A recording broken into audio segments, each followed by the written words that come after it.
यसको तपाईँको खस भाषाको उत्पत्ति भएको यो खस भाषा भने चाहिँ यो जुम्ला जिल्लाको नेपालको भाषा जो नेपालको भाषा हजुर नेपालको जो भाषा छ नि हजुर खस भाषा नेपाली भाषाको हजुर उत्पत्ति भएको यही ठाउँ हो। आठसिजा यो कनका सुन्दरी मन्दिर हो, उता यो चौकी हो, यता सुमन साई भन्ने एउटा पहिला राजगढ थिए राजा पृथ्वीनारायण शाहले एकीकरण गर्दाखेरि यो कब्जा गर्नुभयो। यो कनका सुन्दरी मन्दिर, यो आठसिजा हो, यो चौकी हो, यता जलजला हो, यहाँबाट हुँदै तपाईँको जुम्ला जान्छ बजार। यो 4 घन्टाको बाटो छ। यो धोबीघाट गाउँ हो, धेरै रमाइलो ठाउँ छ यो तपाईँको। यो नयाँ हस्पिटल बन्दैछ यो 16 सयको। अनि यो उता त्यो स्कुल हो, मातृको स्कुल हो, उतातिरको एउटा भवन हो, उतातिरको हस्पिटल हो, यो मुन्जाउ भन्ने हुन्छ बन्दैछन्।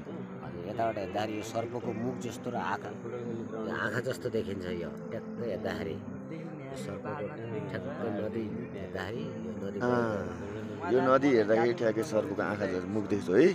यो सर्पको टाउको हो, उतातिरको आँखा हो, यहाँबाट हेर्दै जानुहोस् तपाईँको उता त्यो जिउ यो पुरै तपाईँको यो लाट जग्गा सुन्दरबडा भयो।